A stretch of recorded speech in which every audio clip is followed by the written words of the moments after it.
Hey, strangers. Welcome to another episode of the Strange Sessions. I'm Krista, and always with me is Kurt. How are Hi, you? guys. How are you today, Kurt? I am hanging in there. 5 minutes ago, I was like, are you ready? He said, no. No, and I think it's because this is a catch-up episode, and it's just kind of scattered, and I feel like not prepared We're for just it. in the last 2 minutes, we're like, oh, we got to do this. Oh, shoot, we forgot this. Yeah, We're so like we're going to making forget stuff. lists We're of going to forget stuff. Yeah, we're totally going to forget My stuff. My goal with this is the titillating 20 will probably be like the fabulous 40 or Okay. the... So be forewarned. Yeah. So is there a topic that you're going to cover There's a today? topic. It would be like one for a short, like for my favorite mini mystery. So it's a shorter topic. I have two possible short topics. So depending on how long this goes. Okay. So having said that, if you're just tuning in, you're a new listener, you don't want to sit through all the taste tests and the housekeeping, and we have a lot of packages to open and voicemails to listen to, Kurt's going to post the timestamp in the show notes of when we get to an actual topic. Yeah. Maybe this episode isn't for you if you're new. Maybe go back an episode or skip to the next one, because it is mostly just going to be us catching up and Totally covering agree. housekeeping. Reading some emails, playing some voicemails, Yeah. and whatnot. Mm-hmm. Oh, and I just want to give a special thank you to a lot of listeners that messaged me about the anxiety stuff that I've been going through. So I really People do are so truly, thoughtful. they are. I really do truly appreciate that. So thank you. Things have been better, Yeah. but You seem better. yeah. Your but texts have been more upbeat. It worries me that week or two was really bad. And is this like a cycle that's going to happen? But I feel like you and I have talked about this, like what almost set me off, I almost feel like, for that really bad experience was the thing with my stimulus check, where I panicked about that. And I'm actually going to talk about that, I think, during our stories episode, because the more I think about it, the more that's weird to was me. a weird- Yeah. It was like It was weird. like almost, I don't want to say Mandela effect, but almost like a deja vu or something, like something that totally freaked me out. So I'll bring that up in our listener stories episode, Okay. which will be coming up, by the way, but we'll get mention to that. Yep. I think it probably helps that the end is near. Classes are ending in a few weeks, right? Yeah. So you'll have the summer off. Yeah. Well, sort of, right? You still have to Yeah. work sometimes in the summer, and But you're- it's unless I think somebody's done something like this job, it's impossible to explain how it's the most stressful, heartbreaking job you can do, but at the same time, it's the most rewarding. Yeah. You know, when I have a student say something like unbelievably sweet to me, Yeah. you know, and now that I'm making bonds with some of the students of the class I'm in now, it's just like, now I don't want to leave them, you know? Right. So it's hard. And, you know, I'd the be principal emotionally said attached. to me one day, he saw me fist bump somebody in the hallway and tell him I liked their sweatshirt. And he took me aside and he said, you know, you don't know what their home life is like. And that little interaction could make their day. Right. You know, where it might just be like a little moment of being nice to me that could seriously make their day. Right. So that's stuff that I need to remember. Yeah. So. And the things they do make your day too. Oh, yeah. It's a mutual thing. Yeah. That's awesome. It really does. Like when I'm walking in the hallway and I hear someone yell, Mr. K on the other side of the hallway and they're, you know, students waving to me. So yeah, it's just hard to explain what that job is like, but it's so difficult at the same time. Well, maybe you'll be in a better mindset the start of next year if you're going to stick with it. Yeah. I'm still debating what I'm going to do. You got some time to figure it out. I just keep buying lottery tickets and And we'll set up a Patreon and keep selling T-shirts, which is a good lot of segue. people have. Yeah, it's a good segue. I'm wearing my Toy and Be Tiled T-shirt that It's Beth awesome. created, which is amazing. My friend, somebody that my husband has known probably since grade school, his family owns a promotional item store, I guess you would call it, where people can like order keychains for their company and give them out at trade shows or whatever. But we ordered these T-shirts through him, and he came through. They're amazing. And we're out of mediums already. So I'm shipping a shirt to Carly in Australia today, which is crazy. And another person has a shirt going out. And thanks to people who are buying T-shirts on TeePublic, buying them from me. I've even moved a mug lately. Adam and Sophie have one. Sophie surprised Adam with a T-shirt from TeePublic, so that's really cool. But the company that we got these T-shirts through is called Worldwide Ltd, and it's a local family-owned Wisconsin company. So if you're looking for they're something, nice shirts. Yeah, and they're really soft. Adam even said that. Well, he got that from TeePublic, which is a different source. Yeah. But I'm glad that, because I think Josh Carpenter said he got his T-shirt from T Public, And didn't Brian? Brian did Yep, too, yep. and Rhonda. Oh, Yep. Rhonda, I think just got a refund. I don't think she got her T-shirt Yeah. because of the whole debacle. But It was a debacle. hopefully that's all straightened out now. Also, I'm going to be putting a poll, I think, on Facebook to decide what our next T-shirt should be from this company, my friend. I think it would be fun to do like one that says "We'll get to that," That's true. and then one that says "This is the dog okay." Like Yeah, I'd like to have yeah, some like catchphrases different ones. Yep. that wouldn't make sense to anyone who Yeah. doesn't listen to the show, but it's like an inside Yep. joke. So maybe I'll put a poll out for that. I like that. What else? Shout outs to our newest strangers. Okay. Those are, we have more than 2. Last time we only had 2. We did. Adam Clemenson, Jennifer Stroop Vergney, I think Vergney, Sarah Trepish, Greg Thompson Jr., and Miguel Morris. Nice. Thank you guys so much for joining the strangers. I think I have a little message from Miguel I'm going to read from Instagram. So Cool. Oh, and I would just want to give a huge thank you to Corey for being on the last Yeah. episode. Did great as always. Yep. He's always like, I don't know if I did good, and Oh, then I he- send him all the messages does he I take get. after you? I know it must run in our family. Oh, So I always funny. send him the messages I get about what a good job he did, and he's like, okay, I guess I did okay.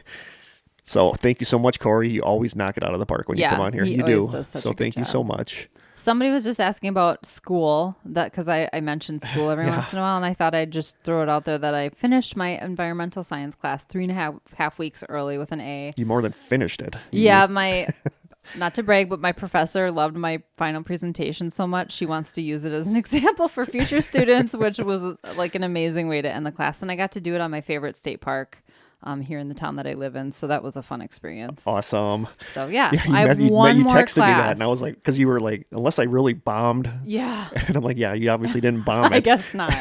She said it was, and then these are her words, one of the best, if not the best presentations she's seen from a student. And I was Wow. like, okay, wow. That made me feel really good. So I have one class left. I think our Patreon money went to like little under the table bribe for. Right. Oh, goodness. Yeah, so that I'm glad I have the summer off now, and I take one more class in the fall, and then I'll have my associates, which is just an associate's, but It's still a good. degree. Yeah, It's it a is still degree. good. it's what I need for the promotion I got. So Awesome. what else?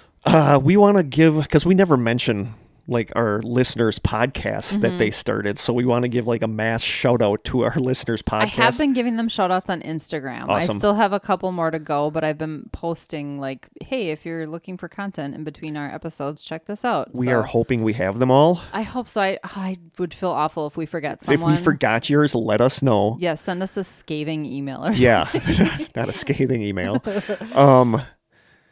That would be, of course, Brian Young and Lauren with Transatlantic History Ramblings, which we've been on. Mm-hmm. And I also want to give a plug to his book that he co-authored, which I absolutely love. It's called The Wrestler's Wrestlers, The Masters of the Craft of Professional Wrestling, and he co-wrote it with Dan Murphy. And isn't there a picture of him wearing one of our Strange Sessions t-shirts at the book signing? Yes, he was wearing Which our is string. really yeah, cool. But it's such a good book. But I love, not right now, but I loved Back in the day. I Yeah. loved professional wrestling. I watched it up until maybe 10 years ago. It changed. It changed. It Yeah. did. But I grew up loving it. So did I actually. I watched it when I was a yeah, kid. and his you book know? is about like the people that the wrestlers themselves say are the best wrestlers. Oh, that's cool. So it's really, really well written, and I'm learning a ton, and it is an awesome book. And he sent me a copy, and he's a really sweet inscription in there and everything. So That's really cool. yeah, so thank you so much. Other podcasts are, of course, Brad Medeiros' Killin' Missin' Hidden, which is awesome. Xander, We get a lot of new listeners from his yes, show. we do. So Thank you so much, Brad. Xander and Stone. Tristan Petrash, I think he kind of got brave to do his YouTube channel and stuff kind of because of us doing ours. I'll take the credit. I don't know if it's ours to take, but he I'll does his take is it. cooking stuff. Yeah, he's an And amazing it looks chef. so good. Yeah, he always focuses on tags Korean me. food. Yeah, he always tags me and stuff, and I look at it and I'm like, oh my My god. mouth is watering. I'm in school eating like a Fruit Loop And the flavored Pop-Tart, videos- and I'm seeing the stuff that he's making. It's like, ugh. And the videos are really well done. He's clearly a Yes. professional chef. Yep. And Bridget, who has My Best Vintage Life, What's up, Bridget? which is awesome. Hey, Bridget. And Brian Martinez, who does Film Deviant. Yes, and I've been on multiple episodes of that. Yeah. He's not really recording anymore, but the content is still out there if you're interested. And Devin Zahn, who we talk about on here, he sent us a story. That's Rhonda and Mark's son. He started one called Tales for the Dark, Creepy Internet Stories. And he gave us shout outs on there. He does a taste test on there. Pickle thing. A pickle, yep. In honor of us. And he will be on our next episode. He will be on our next episode. When he comes on, he is going to once again talk about his experiences with the Hat Man. So that episode is going to be a revisit, deep dive on the Hat Man. And I have spent this week driving back and forth to work, listening to podcasts about the Hat Man. Nice.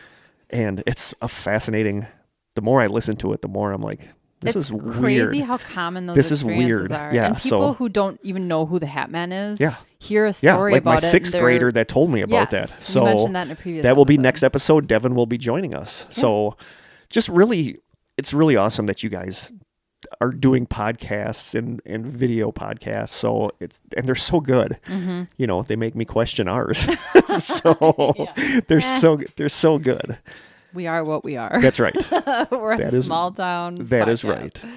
For housekeeping, we've been having an issue with strangers trying to get into the group, answering the questions, but them not coming through. Yeah. If that ever happens to you, if you find that Facebook keeps sending you, telling you have to answer the questions and you've answered them, feel free to IM one of us if you're able to, or IM the show, or go to Instagram if you're there and IM. I had someone answer the questions through an IM on Instagram, and I approved their membership that way. I don't know why it's when I went on that. last night to copy and paste the names of our new listeners, I went to get into the administration stuff, and it wouldn't let me because it says I need to set something to automatically let people enter if they answer the questions right. So I wonder if that's something about, like, maybe I need to go in there and set that. But I don't know how that would work. I don't know, because one of our questions is, what is your favorite episode? Yeah, it's open-ended. Yeah. And sometimes legitimate listeners just don't listen to the end, so they can't enter. Oh, yeah. But then they answer the other stuff, right? So, yeah, I don't like the auto thing. We'll end up rejecting people we shouldn't and letting people in that we shouldn't. The people that answer yes for all three questions. Yeah. So that could be part of the reason. Yeah, sorry if you're struggling with that, but we'll find a workaround. Yep. But if you message one of us and just say, hey, I actually do listen, we'll let you in. Yep. So cool. Other housekeeping. Where is it on my list here? There's going to be an upcoming listeners stories episode. The next episode, like I said, is going to be with Devin. We're going to talk about the Hat Man. And after that is going to be another listener stories episode that you guys really seem to love those. Yeah. So that episode will be coming out. What's the date? So we're recording with Devin on the 22nd. So we would be recording on June 5th. Yes. So we need your submissions by what date? We need some time to compile them, right? Yeah, probably by... Do you want to say May 31st? That gives people over 3 weeks to submit their ideas. By the end of May. Okay. So if you and we've already got quite a few. Yeah, if you can get... This might be a long episode. I know. We could split it. We might split it into two. Yeah, you never know. Okay. So Part if you one and guys part have two. a story of something that happened to you that you would like us to read in that episode, or you can send us a voice clip of you talking about it. People always love that. But you have until the end of May. Yep, and we'll give you that contact information at the end of this episode. Yes. And what else were we going to talk about? In a kind of a weird bit of synchronicity, within the last week, we've had two people make logos for us. Oh yeah, that is weird. But also so cool. My nephew Asher. That's a really cool. Yeah, because logo. Asher said, call. I think Corey texted me and said, "Can you call Asher? Asher wants to send you something." So he sent me that, and he just wanted to make a logo for us, so he did. And then yesterday, Brad made us a logo. So we're thinking, if you guys want to make us logos, maybe next season we'll start just using different logos for every episode. Yeah, so when you open your podcasting app, your logo might be showing if that's something you sent us, or if we could even put it on a t-shirt and you'll get a free t-shirt out of it. Yeah. Just know that you're donating the logo to us and you won't be getting proceeds from every t-shirt sold. True. Good point. You'll just get a free t-shirt out of it. Yeah. Because that would get really complicated. But I just thought it was weird that in like a span of just a couple days, two different people all of a sudden are like out of the blue made us a logo. And they're both really cool logos. Yeah, they both are really cool logos. So if you're artistic if you want to make a logo for us, please feel free and send it to Krista or I. Yeah. And next season, we're probably going to like rotate. We'll start rotating because it's been the same Strange logo Sessions since day logo. one. Then that was the one that was supposed to be a placeholder that I just whipped together in like 2 or 3 minutes. So and now it's on T-shirts. Now it's on T-shirts, which is weird. Yeah. So yeah, and I think that's kind of all I have for housekeeping. I wanted to give a shout out to Kate and Jeff Verhelst. Kate is an avid listener. Jeff is from Paranormal Palaver. Yeah. He doesn't listen. It's fine. I've accepted it. I've moved on. I love both of them. Yes, I really do. But they are leaving today to head on a road trip to California for a wedding. Nice. And Kate wanted to get her T-shirt before she went so that she could wear it in California and advertise it. And I'm sure she'll be listening to this at some point. So thank you so much, Kate. Hope you guys have a really fun and safe trip. That's so cool. It really is. Yeah. Okay, should we start opening packages and doing taste Yeah, tests? What do you want to do? We'll just do the taste test first. Okay. And then we got a couple packages to open, so Yep. let's just do... So we got to do a Norway treat. Is that this? Yep. The box. Oh my gosh, this box is heavy. We will just do the Norway treat. Okay, what do you think? I mean, this one There's on been top says there's been nothing bad. sweet, salt, and crunchy. Big fave. I'm sold. All right. Ooh, take the box back. Oh, we should talk about Patreon too, because people have been giving us really great ideas for our Patreon. Yeah. And I think I'm going to start moving forward with that. So after we're done with this, let's touch on that. I gotta take a picture. It's called Smash. Smash. They look like chocolate covered bugles. They do. I was thinking that they were Interesting. bugles actually when you pulled it out. Okay. Sweet, salt, and crunchy. Big fave. Okay, ready? I am intrigued. Me too. Do you want to read ingredients or anything? Yeah. Okay. Well, she said she would flag it. Oh Yep. boy, here we go. Ooh. Yes. Ooh, they smell good. I gotta take a picture. Look at Everything that we oh my god, that looks That good. looks really good. Everything we've gotten from the Norway box of mystery so far has been just amazing. I think we might have to take our Strange Sessions road tour to Okay. Norway. I'm basically just grabbing a handful. I'm really excited. My mouth is watering a little bit Yeah. actually. Chocolate. They do look like chocolate covered bugles. They do. Starting the day with I honestly think chocolate. that's what they are. Okay, are you ready? I'm not even going to give them a sniff test because they are going to be magnificent. Okay, let's do it. Ready? That's exactly what they are. They're bugles covered in chocolate. You would not think that would be a good combination. It really is good. Oh my gosh. I'm eating all these. Are tough. There's even like, sorry. That's annoying. There's a peanut butter taste. Yeah. Wow. God. That's really good. I'm going to have to make Jim try these. Oh my god. Oh my God. I'm giving these a 10. Me too. I never in a million years would have thought of putting chocolate on a bugle. But it's really good. Wow. Okay, one more and then I'm done. Wow. You Norwegians. We have to go to Norway. Wait, is that right? Norwegians. Yep. They're onto something. Wow. Wow. Krista's a fan. They're really good. I gotta... Okay. It's probably good for you too. What's that? They're probably good for you too. Oh, sure. Yeah. Yeah, not processed those at are all. those are amazing. Really good. Okay. Now what? We have boxes to open. Should I open this? Sure. I know what it you is know what already. that is. Yep. Yep. Just throw my flash drive anywhere over there. At least you brought one this time. Oh, Ew. I got roasted. So as while my I'm students would say. struggling with this package, quick backstory. I'm a little bit of a gamer. I say a little bit of a gamer because I'm not like I don't have like the whole setup. I'm not doing online co-ops. Whatever. With, You like, have like head- you're like in a team, like a Call of Like Duty team with headsets your and headset. whatnot. You Oh, got sure. team T-shirts. No, in classic introvert Krista style, I prefer to be all by myself doing a single player game, Yep. not having to talk to anyone, unless it's a 2-player game that I can play with Jim because he likes to play too. But I actually play video games way more than he does, which is kind of odd maybe. But anyway, I posted on the Facebook page that I've played Silent Hill Downpour. It's the only game I currently have anymore. I have a couple of the old ones, but wow, the controls or the way that you maneuver around is so strange compared to like how the newer Yeah. games are that it's really difficult to get used to. And The Last of Us, I've played that game like at least 3 or 4 times now. So I asked for some suggestions from strangers, and one was BioShock. Tristan actually recommended that. It came yesterday. I found a used one, and I'm playing that. It's really fun.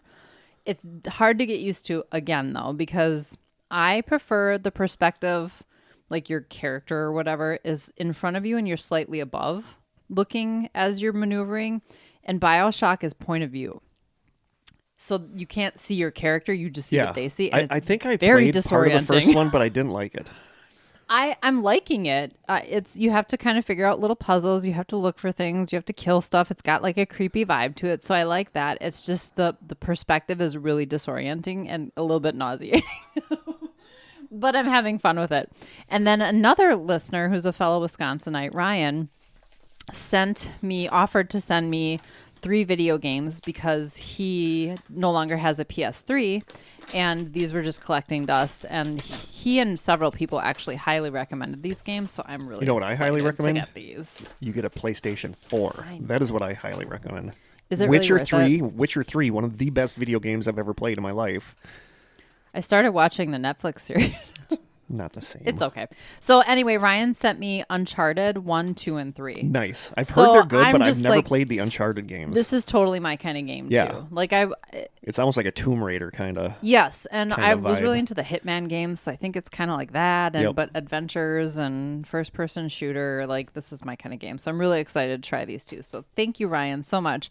I asked for suggestions and I got actual games. So I mean, you can't argue with that. That's awesome. yeah. So thanks you, to Ryan. Tristan for the suggestion, to Ryan for sending these, because Sweet. that's just that anyone would do that blows me away. So thank Sweet. you. All right, what's next? I don't know. Should we just start Yeah, from the what's top? that on the top? That's weird. It's like a yellow. Here's like 1, 2, 3, 4. There's a card. Oh, nobody my. can hear me. You're pulling a Krista. I'm usually not. And then I Okay. almost tipped the table over. Should I open this one? Yeah. The Forest Floor. I follow them on Instagram. That's so weird. They're all about Bigfoot stuff. So I wonder if one of our listeners, because I don't think they follow us. These have been down here for a couple weeks, so we're not sure. I wonder if one of our listeners follows them and decided to order something from them for us. But I follow this group on Instagram. Do I need to take pictures? Well, maybe, yeah. It's a company, so I think it's okay. All right. It says Fragile. These are the same stickers I put on the mug packages. Nobody cares. All right. Let's see. All right. Oh, and Ryan, I'm going to be sending you a mug as a thank you because Sweet. this was really sweet of you. I don't want people to think I'm taking advantage by saying, hey, I want this, and then someone sends it to me. Yeah. Like, that's not my bag. So you're getting a mug. It's not your thing. Not my thing. I probably need... Oh, no, it's working. It's got to be a. See, I It's need got to be a my- big footy, some kind of Gotta big footy thing. Okay, so here's... Oh, little gift from Idaho. Hope you enjoy. Angel. Oh, from Angel. Yeah, Angel's one of our listeners. I can't remember if it's So this is their card, the Forest Floor, and they sell like hats and sweet. all kinds of stuff. So it says the Forest Floor is... Am I saying that right? The Forest Floor is on a journey to dig deep into our nation's history and explore the scientific evidence that surrounds this phenomenon. Find evidence, theories, products, and podcasts when you visit our website. And it's, like I said, it's pretty much all about Bigfoot, at least what I've noticed. Okay. So I'm pulling this out. Oh, I almost missed this. Look at a little tiny Bigfoot sticker. Cute. Okay. Whoop. There's actually another one in here. Oh, cute. These are cute. I don't want to miss anything. Okay. I'm going to open the box. Oh, look at. How cute is that? So I had to take a picture of this. Little Bigfoot. Sorry, this is riveting for people. Now I understand why people want to fast forward through this. Okay. Yeah, I'm pretty sure Angel's a new list. I think Angel joined. I think she joined not that long ago. Look at it. It's a plushy little That is Bigfoot. so cute. And it's got a magnet so he can Yes. sit on our... Oh. And he has like a little Bigfoot blanket. Come on. That is so cute. Feel him. Feel how soft he is. Is that not the cutest thing you've ever It's seen? adorable. Okay, I gotta take a picture of him in his little box. I am Box in and love with blankie, him. little Bigfoot blankie. We need to name him. Like, he is name worthy. I don't know what to name him, but he's adorable. Okay. That is so cute. He's gonna sit here and just look at me through the whole episode. 'Cause- He's gonna Oh be my upstairs looking at God. Krista while she's watching TV or playing video games. Well, Angel, thank you so much. Thank you, This is Angel. the cutest thing in the world. He's so adorable. I like the blanket. I like his little my Bigfoot blanket. gosh. He came with his own blanket. Okay. I feel like I can't say it enough, but the fact that people go out of their way to send us this stuff, I just can't even. Just Okay. in return for a subpar podcast. No kidding. Do not bend. Handle with care. I'm guessing Cryptid postcards or Coven. stickers. Cryptid So who's Coven. this from? Ashley Castile, Cryptid Coven Creations. So sometimes I think that's just the name of the company they ordered from. So, but I want to take a picture of this because that's pretty cool. Okay. All right, let's see if I can. Ooh, I am like. Do you see how many packages I've you're like on opened? fire with the packages lately. And people said that they wanted that to be a Patreon, is to watch Video me of struggle. Krista struggling to open packages. Ooh. What? Look at this. It says the strangeness is following. It is calling and we must follow. So these are the Yeah, the like Fresno the Fresno Nightwalkers? Nightcrawlers. Nightcrawlers, that's what it is. That is awesome. So is this like? I'm trying to. Oh, this is from Etsy. So this is like a little Etsy shop. That It's got is little alien cool. stickers in it. I want to open it. That is really cool. It is really cool. So did somebody like? I don't know.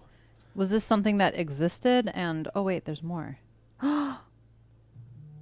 So I think somebody must sell these. Okay, so this one says somewhere something incredible is waiting to be known. I like these. The heart knows things the mind can't explain. This looks like a little Mothman almost. That does look just like a Mothman. We need another magnetic board because these have to go up. These are so cool. Okay, I got to figure out how I'm going to take a picture of these. So somebody makes these in their Etsy shop and someone saw them and thought they were amazing. I got to look a little closer to see if Where are we gonna put those? Well, I think we need a new I don't want to put a board. tack through those. No, these are magnets. These are what you put magnets on. But let me. Who is this from? These are so cool. Oh wait, there's more. There's I like a this little Mothman. alien I sticker. like this little Mothman one. And then there's like a little.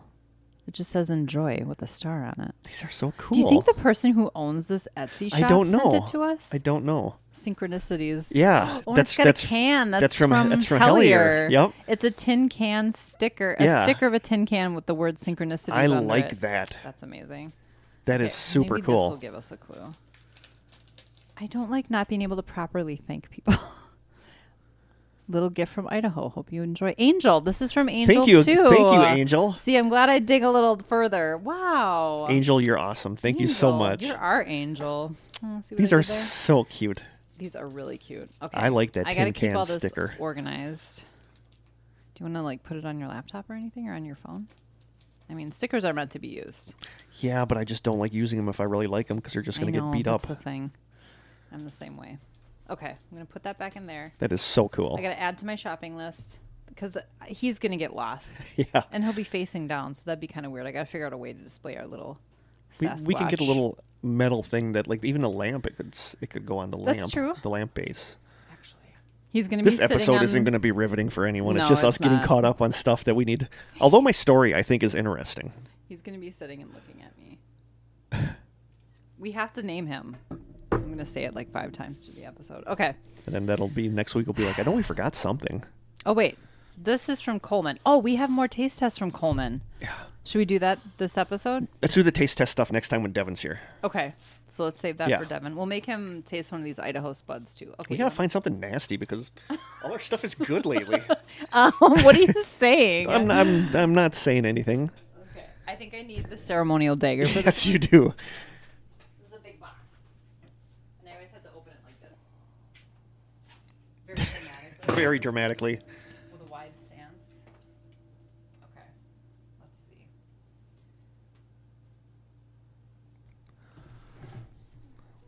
to do this in a way that doesn't result in me needing stitches. Yeah, especially since we were saying you're doing so good with opening packages. And Krista's hauled off to the hospital. God. Okay. What to do today? I can't get stitches. Okay, I'm back. So there's a letter. I'm going to take a picture. From stranger Jennifer. Jennifer Little. Thank she you, actually Jen. signs her first and last name, so I feel like if they do that, it's okay to say it. Thank you, Jennifer. So it says, greetings, Krista and Kurt. Enjoy the treats from Melissa, Ooh. Texas. Ooh. Oh, so the town of Melissa? Is that what it is? I think there is a Melissa, Texas. If And I'm the Bigfoot stuff from Oklahoma. Keep up the great work. Love the podcast. We're in for more Bigfoot stuff. but there's taste test stuff too. It sounds like. Oh, there's so much stuff in here. Oh my goodness. Oh, geez, I just smacked my microphone. You're going to have so much editing to I do know. this I'm gonna episode. So we have an I Love Sasquatch That's awesome. bumper sticker and a Respect the Squatch sticker. I like that. So I got to take pictures of these. And then there's some taste test Respect stuff. the Squatch. So this is the Bigfoot stuff from Oklahoma. And then, should we save all this? Is there lots of taste test stuff? Well, Don't peek at them. Don't sorry, peek. I have to see what's underneath here, though. Don't look. I'm not looking. That is awesome. There's so much stuff in here. Oh my Okay, gosh. So we have hats. They You say got one for each of us? yes. And there's a Bigfoot air freshener. I can smell it. It smells really. It doesn't. Oh it my doesn't smell gosh. like skunk This ape is funk. It smells really crazy. pretty. And then there's a Believe Bigfoot Scouting at Beavers Bend Resort Park can koozie. Oh, and then this there's a is- hat that says Gone Squatchin'. Squatchin'. Beavers Bend Bend Resort Park. Park. Okay. Oh my This gosh. is There's more in awesome. there. Hold on. Thank you so much. Oh my gosh. I just don't even know what to say. Okay, hold on. I'm going to take a picture of you. We are so spoiled. We are so spoiled, you guys. There is Bigfoot Sweatshop Lover's Spell Goat Milk Soap. So here you go. This is cute. We got the Broken Bow welcoming committee. There's Bigfoot and a bunch of critters. Oh, this is a Oh, magnet. that soap smells really good. It does smell really good. Oatmeal milk and honey. Goat milk soap. Crazy. This is Bigfoot poop. Chocolate almonds. Ooh, so that's another taste test. That's another Let's taste save test. that. We'll save Okay. this. This is good because then this is like the first year I don't think I've had to buy any taste test stuff for this Okay. episode for the shows. I'm putting all the taste test stuff back in here. Oh, And I got to take a picture of this spread of... this is so awesome. Thank you so much, Jennifer. I love this. Okay, hold on. I got to clean up my area. Wow. This week for school, I'm going to be out at the school forest running a geocaching course, so my Gone Squatchin' cap will definitely get worn out in the woods. Perfect. Okay, I'm going to put this over here. Now we have one more big box. This is seriously amazing. You guys are the best. We love you guys so much. Yep. Okay. This is like Christmas. So, thank you again, Jen, because this is like, I just can't even. Okay. Krista can't I even. can't even. All right. Yeah. This is another thing from Chris Hedden, who Yes. made us the Bigfoot. The Bigfoot holding the fish. Yep. Okay, let's see. She said we're probably gonna have to fight with tons of bubble wrap because she tried to make sure that this one was completely bubble wrapped. Okay. The note says, "Hey guys, I'll preface this with a mini backstory. I love to sculpt, but often have a hard time with inspiration. Since finding y'all's podcast over a year ago, let me just say some of your stories make my sculpting come to life," with a smiley face after it. "This is what came to my mind from the Wisconsin Creatures episode. This is my take on the Beast of Bray Road. I hope you enjoy him. Chris from Northeast Georgia. P.S. Sorry for the insane amount of wrapping. Open carefully as some of the protective wrapping goes around delicate features." Chris, you are awesome. Thank you so much for this. I don't know. I can't even. Sorry, people are tired of hearing me off in the distance. Okay, or maybe that's how they prefer to hear me. I don't know. Okay, how am I going to do this? I need to be very delicate because it looks fragile. Scooch my computer back. Okay, I'm going to start delicately unwrapping what is apparently the Beast of The Bray Beast Road. of Bray Road. Okay. Okay. So here's the bubble wrap. Just putting that on the floor. Oh my gosh, can you see that? Yeah. Oh my gosh. It's not even unwrapped and it looks super cool already. Okay. Let's see. God. Wow. That looks... Do you see the claws? Yes. Yeah. Oh my gosh. Okay. I wish I had some talent that I could do something. Paint, sculpt, sing. Oh my gosh. No, that was totally Wisconsin. Oh my gosh. Oh my gosh. I love how you posted that video of, is this cops. what we sound Yeah. like? And some people were like, yes, oh my God, that's exactly what you sound like. And some people were like, no, no, you don't sound anything like that. But it's so funny because that was like so Wisconsin where they go into that girl's house and they want her Packer tickets. And everybody's got like a tall can of Miller Lite. Okay. Oh my goodness. Look at that. this. That, Hold on. yeah. Careful. It is in one piece. It's amazing. This Look at the detail that went into like the fur. This is unbelievable. Like, I don't understand how She's people very can, talented. I don't understand how people can do this. No, me either. Like, or I why have they no would co- take I the have time no to do it for concept. us. Or why they would do this. Okay, I gotta get a. That is, He's gonna stand up. yeah. He is. That is amazing. It is like the perfectly sculpted Beast of Bray Road werewolf. He's gonna go right next to Bigfoot. Yep. God, that is so well done. That's amazing. Wow. I'm actually gonna put him there now so that I don't accidentally. Drop him. Yes. Knock him off the table. That is so good. Thank you so much, Chris. That is so cool.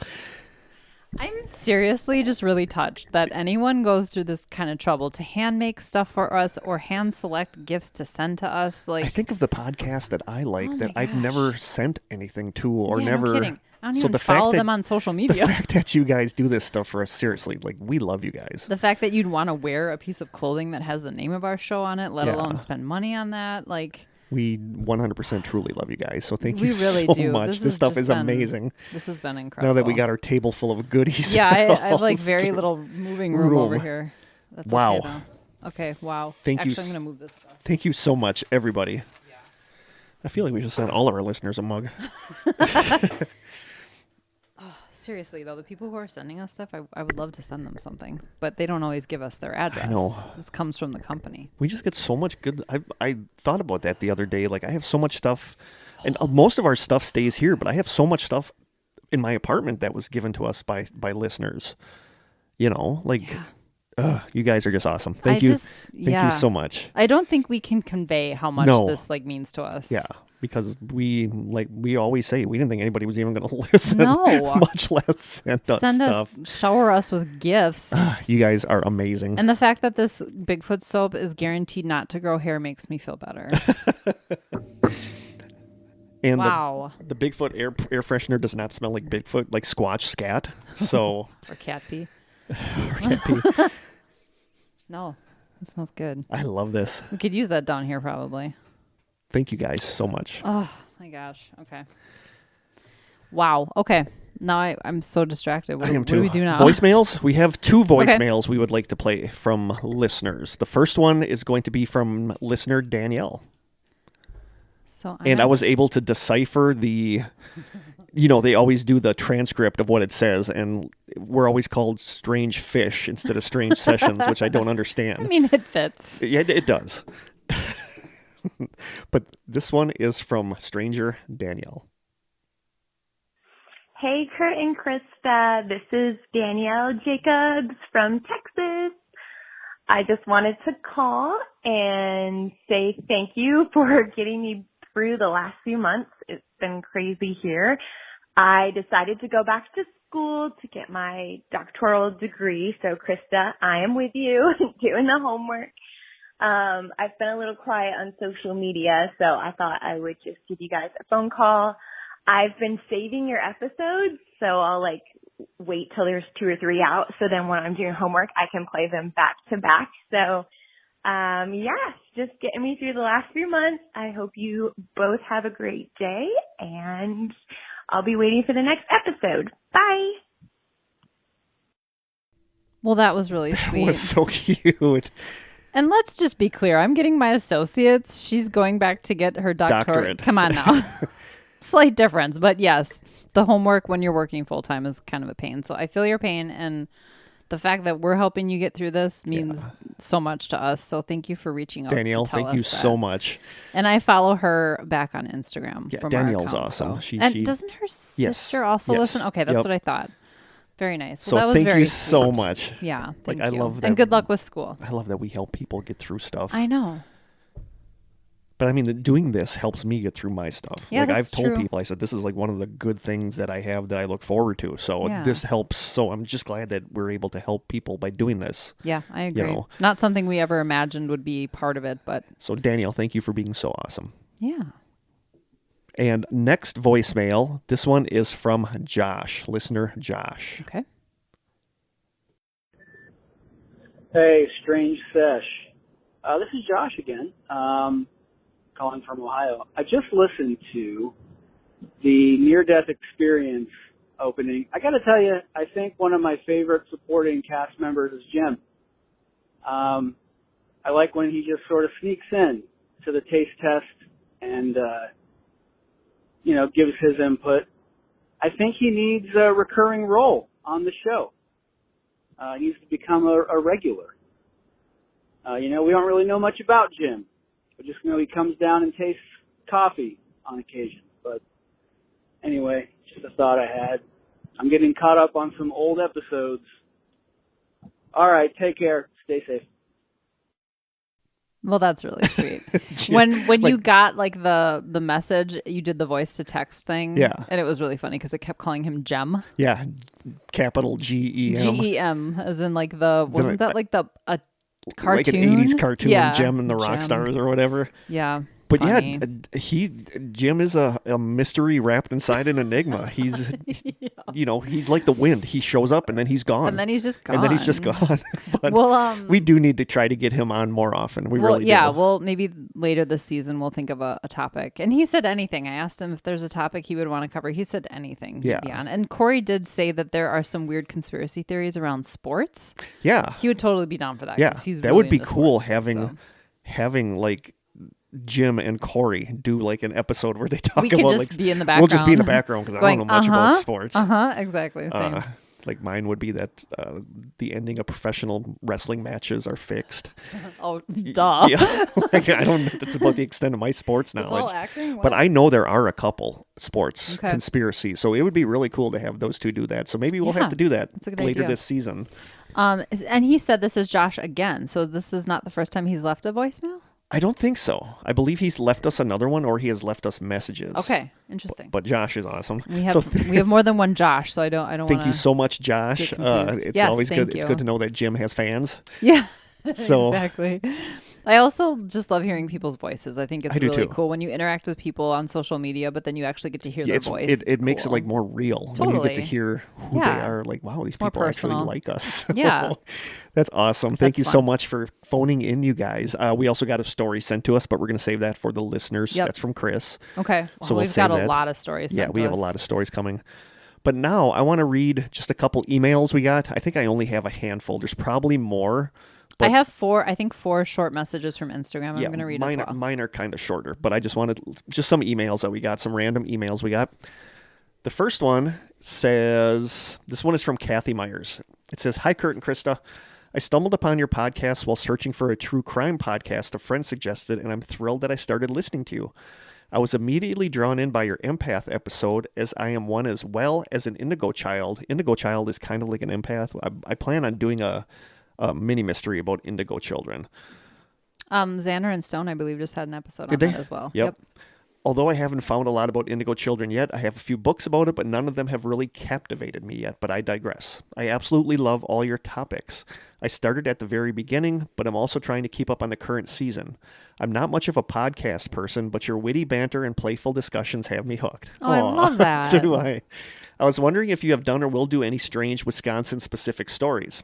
And I think this was before we Yeah. did the Wisconsin Creatures. but we haven't done Wisconsin haunted locations.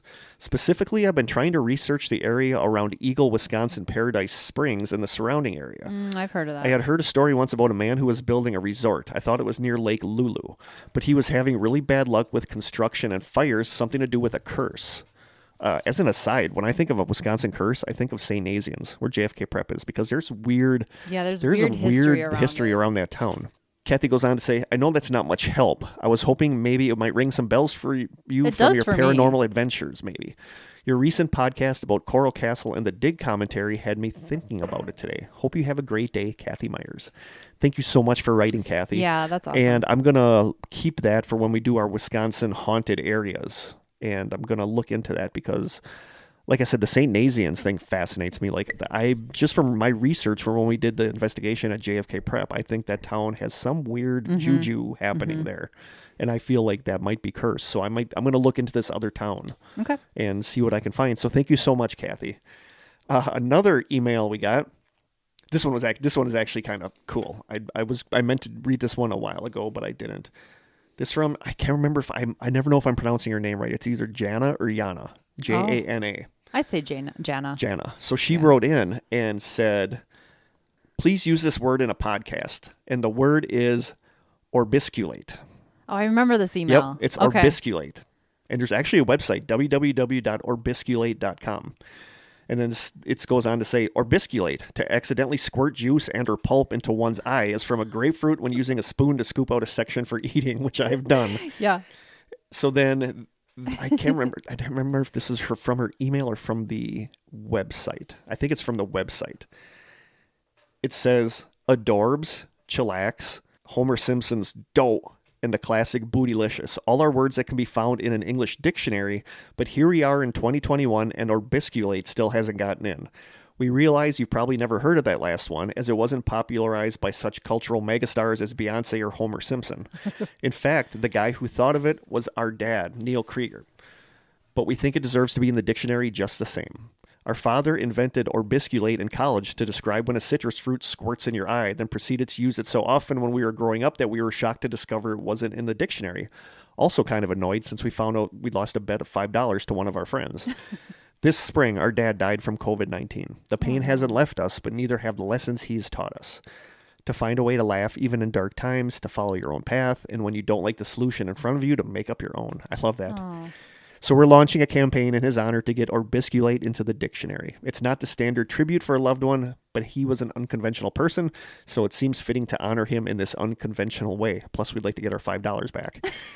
We also want to help others dealing with loss at this especially hard time, so our campaign will raise money for Carson's Village, an amazing charity that provides assistance in the immediate aftermath of a death in the family. Please help us spread the word. And again, the website is www.orbisculate.com. Can you spell orbisculate? Yes. Orbisculate.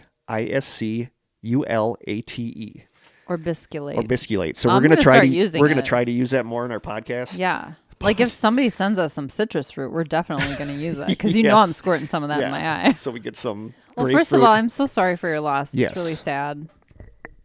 That's yeah, really sad. and I think But what an I think it's a amazing really good way to honor him. memorialize That gave me the memorialize chills, somebody. actually. Yeah. Yeah. It's fun and it has so much meaning to their family. So And I've been orbisculated in the past.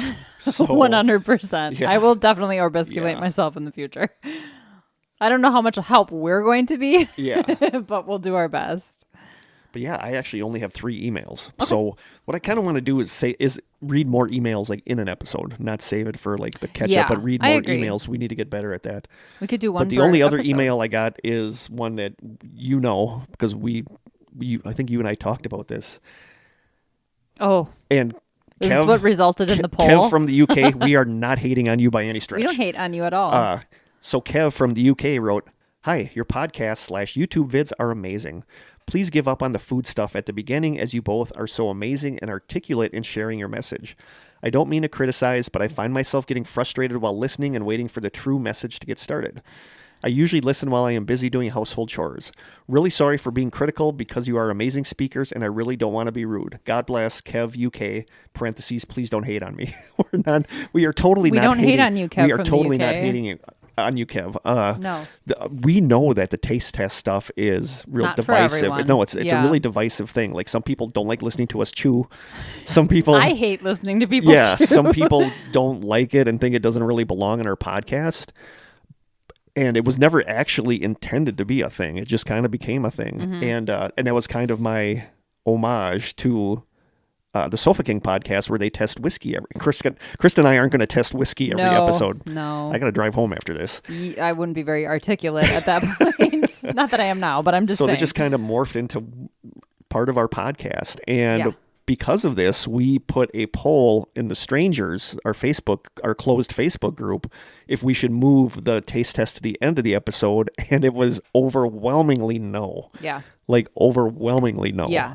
There were maybe 10 people who said yes, Yeah. and well over 150 or something Yeah, like it that said no. said no. So Keep we're it just not. as We're it just is. going to keep it like it is. But we are going to get better, and we've We're already gonna- done it. Yes, we're going to get better the at putting the timestamp. timestamp of Yep. when you can fast forward to actually listen to the topic. Yeah, and I mean, look at all the people who have so much fun picking out taste Yeah, tests for us. yeah. I mean, that's a connection to our listeners that I'm not willing to let go of. No. So I do understand the criticism, and I am not insulted in any way that anyone wants to fast forward through that. We won't even know. We have no idea. What? Nothing. I was just looking Okay. at that. Trust me, it's doing stuff here. But yeah, I mean, I get it. I get that people don't want to listen to it, but you can fast forward through it. Yeah, Because so there are so many people who At this really point, enjoy it. At this point, it's a beast of its own, so it's going to It stay. is. It's going to kind of stay where it is. So The monster has already been So, created. Kev, we are not. The only people we've ever hated on, to my knowledge, are flat earthers because we kind of ridiculed them in that episode. But- and the one dude that they're emailed people too. about you being a giggly millennial and me being That was the episode Rhonda was on. and me being a douchey frat boy. Yes, we hated on him. Yeah, we hated on him. We hated on the flat earthers a little bit. He's probably secretly like a huge fan now, so. Probably. Probably sending us stuff. Right. That's But no, funny. we're not. We don't hate. We don't. No. we're not haters in any stretch, and we totally get what I don't have the you're energy saying. for that. Yeah, we totally get. So, Kev, we still love you. Yeah, love we you do. in the UK. Sending love there. So it's just going to kind of stay like it is, but we're going to get better at letting you know when you can fast forward to the actual. We're going to try to topic. say it at the beginning of every episode. Yep. Oh, and I got one left from Chris, and Chris said, "The Greenbrier has a very interesting history on how they hid it in a luxury golf resort. The secret bunker Congress never used is an article by NPR on it. Great show. Keep crushing it." I love that. I Nice. love that somebody thinks we're crushing it. I know, right? But Chris, I'm going to do a mini mystery about some of these secret bunkers that we didn't know about, like the one below the Greenbrier or Mount Weather or Raven Rock. So that is going to be coming up because I'm fascinated with that. So did we so Stephen from the UK, he's the one who owns Pink Flamingo Music Productions. Yeah. He had sent us like an insider story about the Rendlesham Forest incident. Are we going to revisit that at some point? Yeah, but I want to talk about that during the listener stories. Okay. Because it's kind of Oh, here it is. I feel like it's kind of a listener story a little bit. It is. It totally is. Yeah, so I kind of want to save Okay, that we'll for save that. that. Yep. Okay. I just didn't want to forget it. Okay, I have a few I want to read. Okay. One is from, and this isn't really a story, but Jeff, as I mentioned Jeff earlier, he sent me this the other day. We worked together, and it was a theory he found, I think, on Reddit about hauntings, and there's a carbon monoxide theory. So I was going to read that really quick because I thought it had some merit to it. So it says, and I don't know who to credit for this, but it said, many haunted houses have been investigated and found to contain high levels of carbon monoxide or other poisons, which can cause hallucinations. The carbon monoxide theory explains why haunted houses are mostly older houses, which are more likely to contain aging and defective appliances. This is true. And why more hauntings are reported in the colder months. I don't know about that, though. Who's got statistics on that? I don't know. Carbon monoxide poisoning explains many of the occurrences in haunted houses, such as feelings of being watched, hearing footsteps or voices, seeing, quote, ghosts, headaches, dizziness, and sudden death or illness of people or pets, and also strange behavior in pets, such as excessive barking or meowing. The carbon monoxide theory also explains why some ghosts don't show up on photographs or videos. Photographs that do show, quote, ghosts are usually caused by dust, insects, fingers, or camera strap in front of the lens and multiple exposures. I think this is actually a great theory. I don't think it can explain everything. No, but I do think it it's account for quite a few, though. for some, yeah.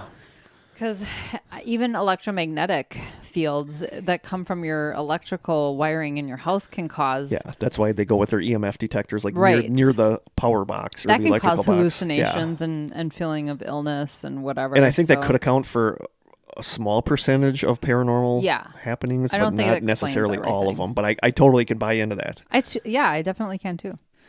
Okay, so I'm going to read a couple of messages on Instagram. I'm going to skip over this recipe that I screenshotted. Screenshotted. Yeah. Okay. Hi, Krista. Hi, Kurt.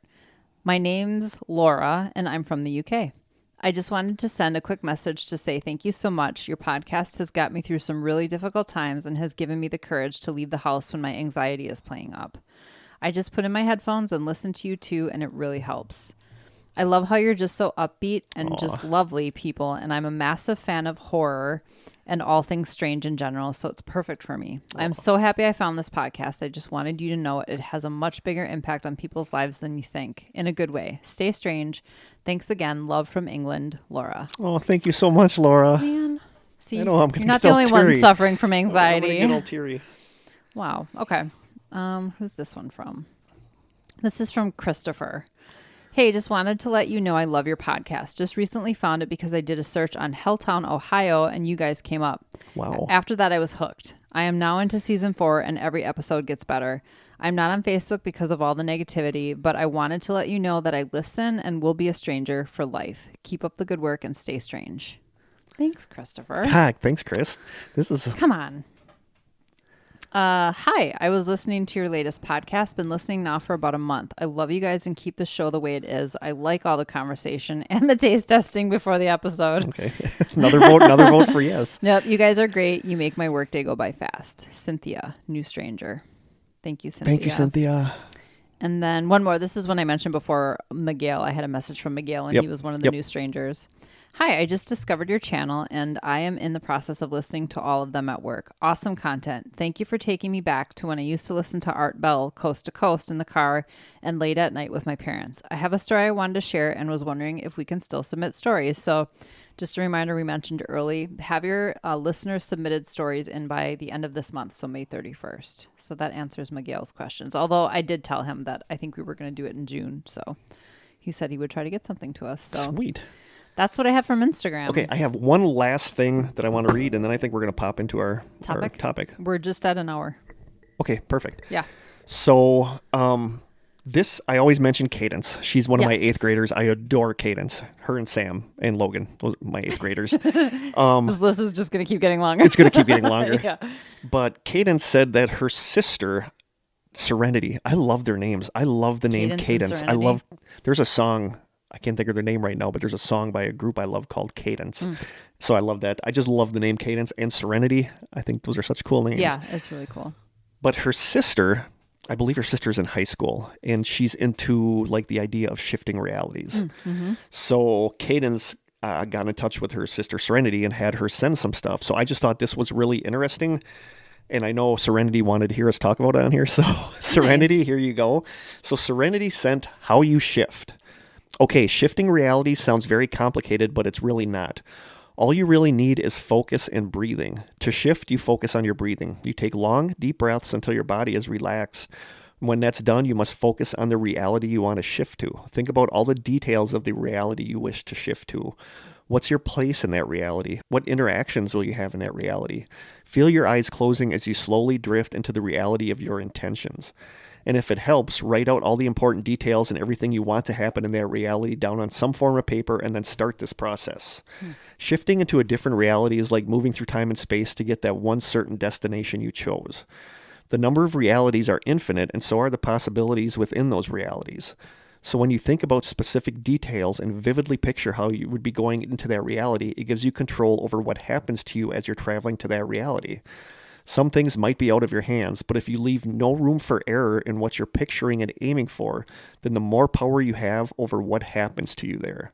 When you shift to that reality, your brain is allowing you to see through the eyes and body of you in that reality, or that's what I've gathered through my experiences. It So kind of that's- makes me think of like transcendental meditation. It does, but it freaks me out. Like Yeah, a little bit. I don't like that idea of shifting realities. But it's amazing to me that she's in high school and Yeah. she knows this stuff. Yeah. So Cadence and her sister are amazing people. They really are. But Yeah, you know, I wasn't like, thinking about that in high school. I thought about this the other night when I was laying in bed, because I think that's when she's kind of doing it, and I was like, no, I don't want to do that. You know, like, it scares me to think of. I don't know. For some reason, it sounds like a mix of like astral Projection. projection and transcendental meditation. Yeah, like Yeah. it's all about focus and intention Yeah. But it altering always your makes, like I reality. brought up on here before, it always makes me think of the show Sliders, where he knows that his reality will be the one where the gate outside of his house, the door squeaks. And like I said, in that one episode, everything is perfect, and then he goes to that gate and it doesn't squeak, so he knows that's not his reality. But the thought of like not being in my original reality Scary. freaks me out. Yeah, it's scary. You know, so it's just amazing Yeah, to me that wow. she kinda knows hard to wrap about your this head stuff. around, It actually. is. So thank you so much, Serenity. Yeah. The more I think about it, the more freaked out I get. Yeah. That just spooks me for some reason, and it It shouldn't, does. because it would be cool to go to reality where things are a little different. But I don't know. It freaks me out. I don't think it's something I could ever do. I mean, you could tie in like the Mandela effect yeah, to it. yeah, like, totally. Is it like a parallel universe? Totally. kind of I'm thing? guessing it's like Yeah. a parallel universe kind of thing, but I don't know if I Interesting. want to do that. Yeah, I don't know either. It scares me. So thank you so much, Makes Serenity. you feel like a loss of control, even though you're controlling it. And I you don't know I have control issues. Yeah, That's me one of the too. reasons I am deathly afraid to be hypnotized. That's one of Yep. the reasons why I don't want to do drugs. Mm-hmm. You know, like I have to have a clamp on my mind. And that's why I think I can't get possessed. Right. And the idea of giving that up to go to a different reality, I think scares me. Yeah. Oh, but anyway, thank you, Serenity. I posted a funny thing on Instagram yesterday. I saw that. Said if you don't pay your exorcist, you get repossessed. I saw that. I thought cute. that was funny. Oh, fun. So now, so that's our catch up for this. Yeah, I think we've actually gotten through everything. I think so. Her table is just strewn It's a with hot food. mess. It is a hot mess of But food. it's amazing. Yeah. Gifts and food, and I want one of these chocolate covered beagles. You and I keep looking at it. I keep looking and my eyes keep going over to that package. So thank you so much, guys, for everything, for the emails, for the gifts, for the food. Like, we can't say enough how Yeah. amazing you guys are. And the ceremonial dagger is the gift that keeps on giving. So thank you, Adam and Yes. Sophie. So we're just going to jump into a story. These were just kind of fun stories that I had, and I don't know if we're going to get to the second one, but we're going to do the first one because the second one is kind of silly, but we'll see what the time looks like. But these are both from that website, Crazy Days and Nights, that I Okay. go to. That's a blind gossip site run by supposedly an entertainment lawyer in Los Angeles. So this site even says on there, this is fiction. Okay. And the thing is, I think they do that to cover their butts because a lot of their stuff is, even though they're blinds, they like every 4th of July and New Year's Day, they have reveals where they pick like the most popular ones that people commented on and say who it's about and what it's about. Oh, okay. But they nailed stuff about Harvey Weinstein, about him being a creeper. They talked about that long before that came out. Okay. Jeffrey Epstein, they were calling him out long before anybody knew about the pedophilia stuff going on. Wow. So there's stuff that, like I followed that it says so-and-so is going to be getting divorced within a year and all this stuff. And then it happens. So he knows stuff, Interesting. but he also throws stuff in there that's obviously fictional. And within the last year or 2 years, he's gotten very QAnon-ish, and that's very conspiracy, like Okay. Rothschilds, Yeah. like all that stuff. And Illuminati, some people whatever. hate it, some people like it, but I like it. I like the conspiracy stuff. So this one, I don't know if we're going to get to both of them, but they're both kind of like are up our alley kind of Okay. stuff. I'm excited. But this one came from Monday, November 26th, 2018. And this is going to give you an idea of what it's like when I go down a rabbit hole, because my rabbit hole I go down doesn't directly involve this blind gossip item, but it kind of does. So this is like giving you a good idea of something that like fascinates me, that I'm like, oh, this is cool. And then I go down this rabbit hole and I'm like, this is actually really interesting. So this is directly from the Crazy Days and Nights gossip site. So it says Monday, November 26, 2018. Today's blind item, government cooperation. And the blind says, many decades ago, there was a famous UFO author / researcher / filmmaker who also, remarkably enough, was the creator of a long-lasting children's show that is still referenced today. He wrote it and wrote the music and was quite the polar opposite from his UFO passion. Apparently, someone in the government was a fan of the show, and when he realized what the creator's main passion was, he decided to help him out. He gave the creator access to all of the government's UFO files and film footage in order to film a documentary. At some point, a higher-up found out what was going on, but decided it would cause more of a stink just to stop everything, so they let it proceed with one caveat. The film footage the government was going to allow him to use, in which he had seen, was not going to be allowed in the movie. It basically killed any chance the documentary would be a success, because the whole premise of it was leading up to the actual UFO and landing footage, which was apparently jaw-dropping. Fast forward a decade later, and the creator reconnects with a female movie producer. This producer has done some things, but she is mainly known for being the sister of a permanent A++ list director, who at the time was an up-and-coming A-list director, but was still fairly new to the business. So who do you think the A++? Spielberg. Okay. The UFO guy and the A-list director had worked on a film together a few years earlier where our UFO guy told some tales, but the director really didn't believe it all. Anyway, the UFO guy and the producer reconnect and start working on a movie that was so cheap it shared a set with a movie that featured the exact same plot with different actors filmed a few years earlier. The thing is, though, the UFO guy told the producer the same stories he told his sister years earlier. This time, though, he dropped a bombshell. He had made a copy of the film the government gave him to use. He had taken a camera and secretly filmed the scene when it was being shown on a screen from a projector manned by a military officer. Our UFO guy then shows the footage to the sister, who gets her brother to view it. The brother decides that he is going to use the footage in a new movie he is set to make. The government finds out about this and cuts a deal with the director. They will give this director access to things he can use in all of his films, whether it's money or technology or ideas the government is working on, but in return, he needs to be silent about the UFO footage he witnessed. He can see the UFO prototypes and incorporate them into his movies.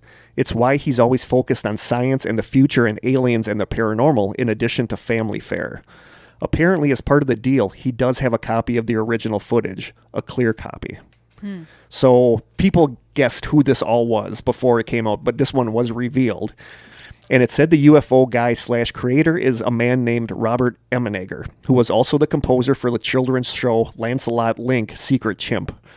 And that was, I've heard of it. I've actually heard of it quite a bit.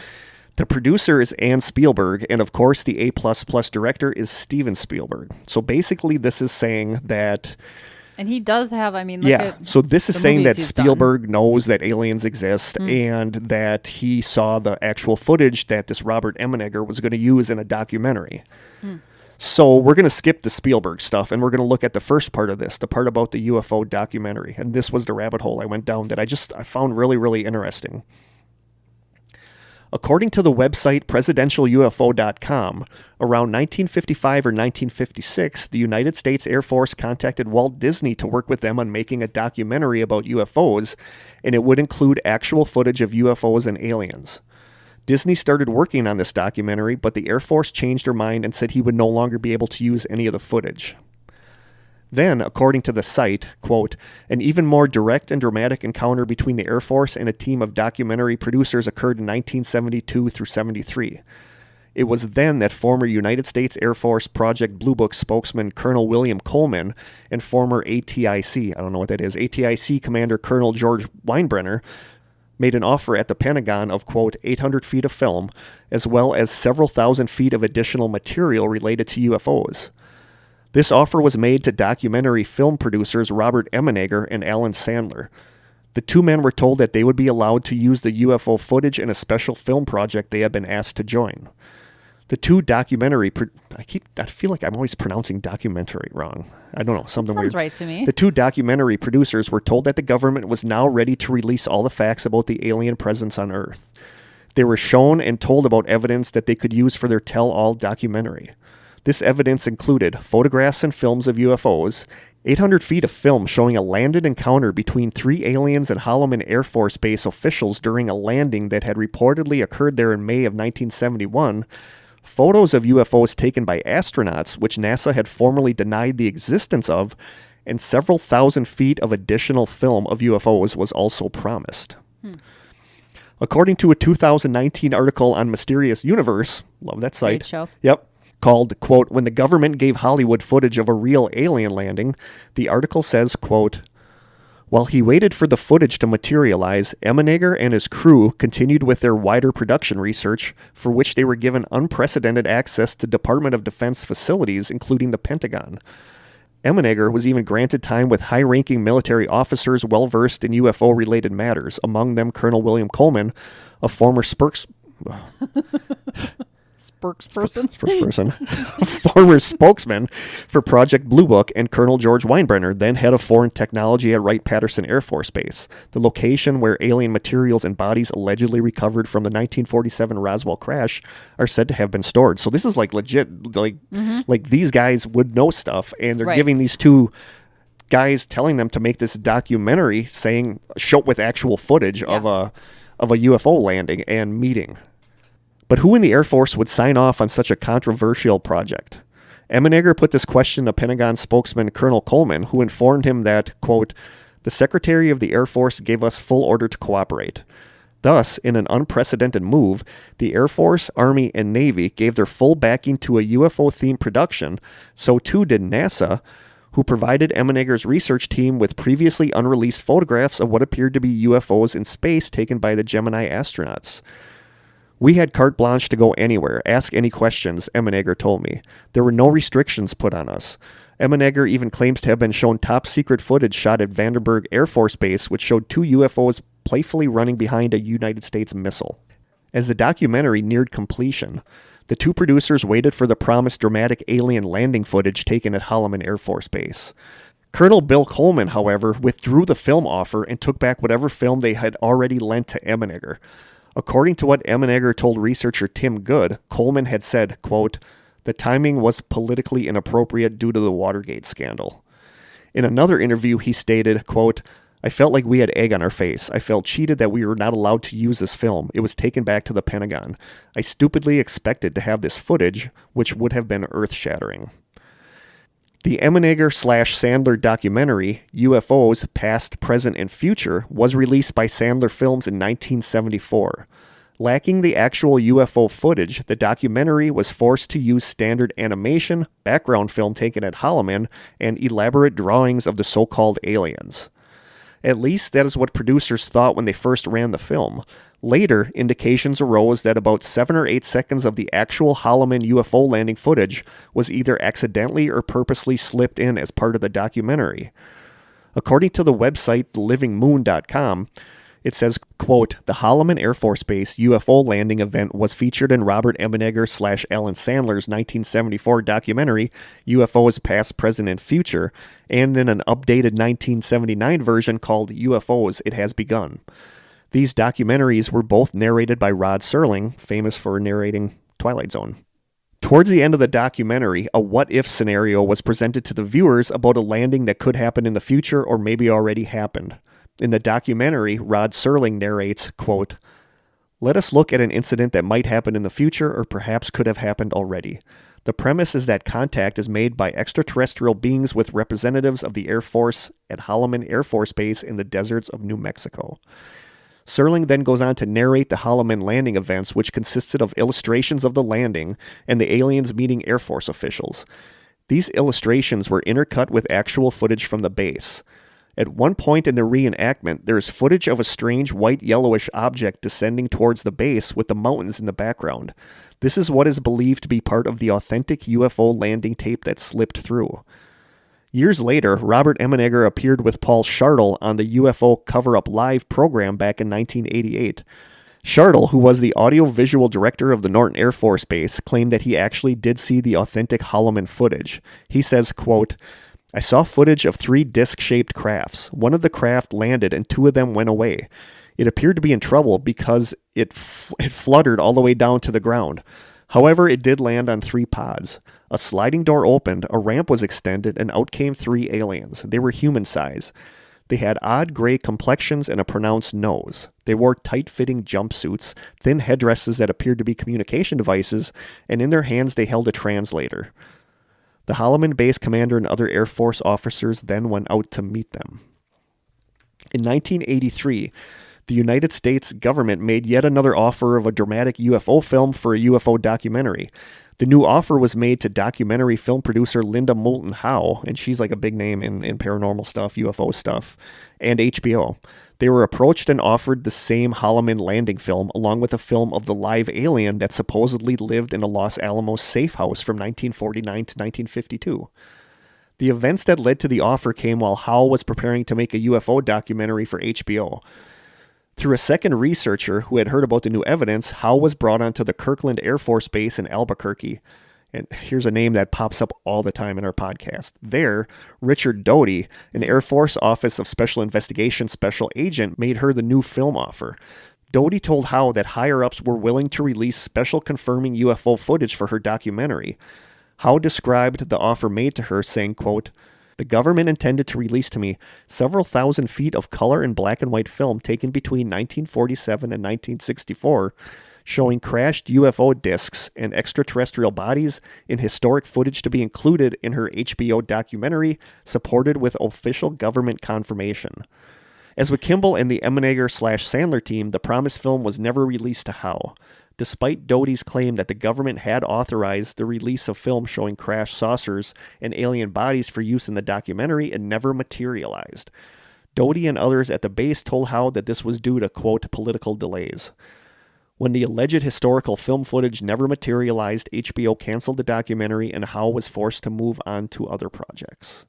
So it's like they keep promising this footage, and the big takeaway here is that 1974 documentary supposedly contains 8 seconds of what is believed of actual footage of a UFO coming in. Okay. From a 2005 interview with UFO researcher Grant Cameron, he says, quote, "Oh yes, it exists. There were 2 people who were involved in presenting it in 1974 who were approached by the Pentagon to do this UFO documentary for the government. That was Emenegger and Sandler, who were the 2 producers of the film. Their story was that they had prepared the film, and at the very last moment, the Pentagon pulled the Holloman footage back and they couldn't use it in the documentary.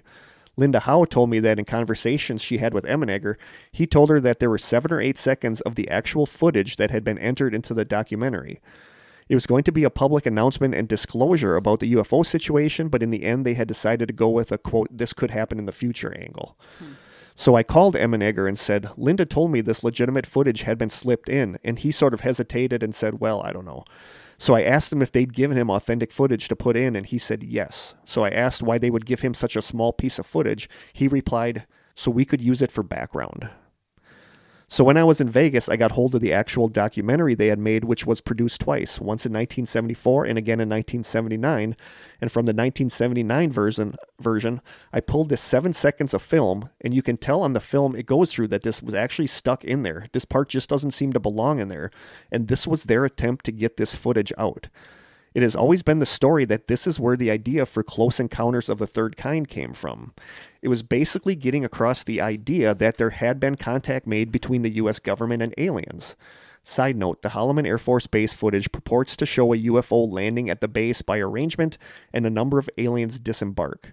They are officially said to be met by military representatives from the base. The 7-second clip Grant refers to shows the UFO coming in to land, but nothing more. So the question remains, does this 1974 documentary contain an authentic few seconds of a legitimate UFO footage filmed by the military during a landing? I mean, that is a scene right out of Close Encounters. Yeah. And the UFO Alien Database Wiki states that, quote, during production process of its 1974 documentary called UFOs Past, Present, and Future, Emenegger stated that a CIA courier named Dick Beskey shadowed him and his crew throughout the documentary's entire production process. Emenegger later said that Beskey was, quote, always hanging around us, observing. So I looked up this Dick Beskey guy, and he was a CIA employee at the time. Like, he was just doing a public, I don't know, it wasn't recently, but it might have been 10, 15 years ago, but he was doing a speech somewhere. And they had the brochure, and he was a CIA agent at that time. So that's a legitimate thing. But I am going to post it in the Strangers. There's a couple, the whole documentary you can see on YouTube. But there are a couple videos that people have made that just cut out that 7-second segment. Have you watched it? It's nothing earth shattering. It's like, you can see the Holloman Mountains in the background, and there's this light like descending. And So it could be anything. it could be really. anything, but that is said, that's rumored to be like actual footage that the From the military military. took and gave to this producer to use as background. Huh. So this just really fascinated me that there might be this documentary from 1974 that actually has legitimate UFO footage in it. Mm-hmm. And like I said, it's nothing earth-shattering. It's a light lowering in the sky, but it's fascinating to me to look at that and think that that could be footage of an alien craft that was actually in a UFO documentary that just kind of went unknown. Right. And I watched another interview with Emmenegger, and he said that was from the actual footage that we were supposed to get of the alien landing that the government pulled back. So he says, yeah, that is actual UFO footage. It's interesting to think about that in contrast with the declassified videos that the military has been releasing lately of footage from like fighter jets. So it's like, were they ready to disclose in the 70s that UFOs existed and they decided not to? Seems like in a sort of covert kind of, nobody's going to notice I don't know, or but know then this. the fact that Richard Doty is in there, because Richard Doty showed up all the time as a disinformation specialist, that he would put blatantly false stuff out there to confuse the situation. So is this disinformation? Or is this legitimate? I feel like if it was disinformation, they would have publicized more this is actual footage. They didn't. Like the actual footage thing only like came out recently, and it was never like, this went by. I mean, this was in 1974 and 1979, and nobody really gave it a second thought. So it's like, I don't know. It almost seems more legitimate. I tend to believe that might be actual footage of a UFO. And like I said, it is boring. Are you going to post it to the Facebook page? Yes. Okay. It is just shot of a light lowering in the sky. But you can see that. I mean, somebody's like focusing with the camera. You can see that it looks like legitimate. And the rest of it is like all illustrations of aliens, what they look like, and just like shots of the Holloman base radar thing. But then just stuck in there for no reason is this clip of this light lowering. So I tend to believe that is legitimate military granted footage that just kind of slipped under the radar and nobody ever gave a second thought to. Yeah. So I thought that was interesting. Yeah. So we have a little time, so I am going to do this second one that was from Crazy Days and Nights. And this one kind of gets into the QAnon stuff, because one of the things that shows up all the time is a house on St. Charles Street in New Orleans that we believe to be like owned by the Rockefellers or what was the other? Rothschilds. Like, and supposedly a lot of stuff went on at this house and it burned down, but this constantly shows up in blinds. Okay. So this blind is from September of 2019. It's called Project Hedonia, a house on St. Charles blind item. The blind says, quote, "It all makes sense if you think about it. What was the house on St. Charles known for? As I have recounted here several times, it was designed as the ultimate honey trap house of all time." And that's like a spy thing. They get people in, videotape them doing bad things, and then they are able to have have those people in their pocket. Yep. Okay. Maybe Epstein and Maxwell would say otherwise, but St. Charles has always gotten the most return for its buck. If you will also recall, the owners of the house specifically targeted big-name celebrities as part of their push. They wanted control over actors and producers and directors. Why, though? They can pay, of course, and are worried about being caught just as much as anyone else, but why them? Why that focus? Remember, this is the city where the university covered up their experiments more so than anywhere else. They had the doctor everyone feared the most. They had the doctor who knew more about altering brains than any other doctor in time. While his experiments and work is now being praised for bringing scientific breakthroughs and cures for certain diseases, one part of his research has not been discussed. It was his research, the hidden research, that has caused the government to get into bed so deeply with Hollywood. It is not just about propaganda. It is what he has hypothesized during his experiments. What would happen if you didn't need the electrodes hooked to the brain? What if you could do it via some other method? What visual effect closest resembles or mimics what he was doing with electrodes? Was there something? Yes, there was. The thing of it is, everyone who submits to this does so voluntarily. Back in the very early 80s and when things were tough, they had to keep a low profile because of all the hearings and aftermath of congressional investigations. It was disguised as a grant paid to the university, and it involved using 3D in movies. This was crude. They were guessing and were not sure what was going to work.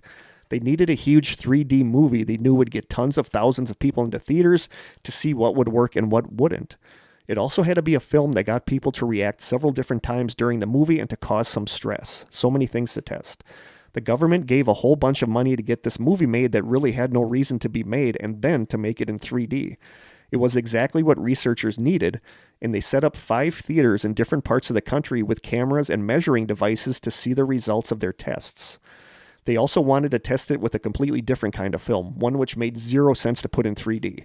It was ridiculous and also a really bad movie. To make things interesting, they picked a movie about spies and Russians. They wanted to test reactions in a completely different way, to have this as the control group. So that's kind of where it ends, and it was like, what are they talking about? So it's believed that the college and the doctor is Tulane University, and the doctor is Robert Galbraith Heath. And it's believed that the huge 3D movie was Jaws 3D. That's what I was thinking, Yep. Jaws. And okay. the ridiculous and really bad movie was a 1983 movie called The Man Who Wasn't There. Okay, I've This heard was of it. this was a control film. Okay. So in some of the comments from this blind, somebody wrote, "While the blind is good, I'm more interested in the research they are doing. As soon as you mentioned 3D, I got an idea of what was going on. Each hemisphere of the brain is responsible for handling different functions, both physical and psychological. And the nerves from each eye feeds directly into opposite sides of the brain. With a 3D film, each eye is fed a different image, which means it's theoretically possible to send different psychological triggers to each side of the brain via a subtle manipulation of which images or sounds are sent to each eye and ear. I thought about this in the past, but I was unaware that anyone was actually doing any research on it." So that doctor, Robert Heath, is a really polarizing figure. He founded the Department of Psychiatry and Neurology at Tulane University, New Orleans in 1949 and remained its chairman until 1980. He performed many experiments there involving electrical stimulation of the brain via surgically implanted electrodes. He placed deep brain stimulation, or DBS, electrodes into the brains of more than 54 patients. In 1972, he claims to have converted a homosexual man to heterosexuality using deep brain stimulation. It has been said, Krista just dropped her head back and yeah. Mm-hmm. It has been suggested that his work was financed in part by the CIA and the U.S. military.